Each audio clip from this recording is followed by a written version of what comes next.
انشاءاللہ تعالی ہر روز نماز فجر کے بعد 20 منٹ کے لیے جو آپ رات کو تراویح میں منزل سنیں گے ہم اس کا خلاصہ صبح آپ کو سنائیں۔ ہے کوئی مسلمان جو رمضان کی مقدس گھڑیوں میں 20 منٹ اللہ کے کلام کے لیے نکال سکے؟ نیند تو بڑی پیاری شے ہے نا، اس وقت آئے گی۔ آپ تو ایسے دوڑتے ہیں، وہ قرآن میں آتا ہے کأنہم حمر مستنفرہ، لوگ نیکی سے ایسے بدکتے ہیں جیسے ڈرا ہوا گدھا دوڑتا ہے۔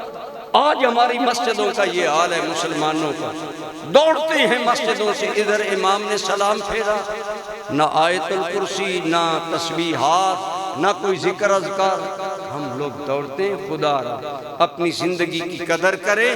اللہ نے اگر یہ مہینہ دیا ہے تو رمضان ماہ قرآن ہے، اس کو ماہ قرآن بن کر منائیں، قرآن کی تلاوت بڑھائیں، قرآن کا ترجمہ سیکھیں، اور ہو سکتا ہے ایک ہی بات ہمیں سمجھ آ جائے، اللہ کہے فرشتوں سے جیسے تیسے ہیں میرے قرآن کو سمجھنے کے لیے بیٹھے تو رہے نا۔ اللہ ہمیں توفیق عطا فرمائے۔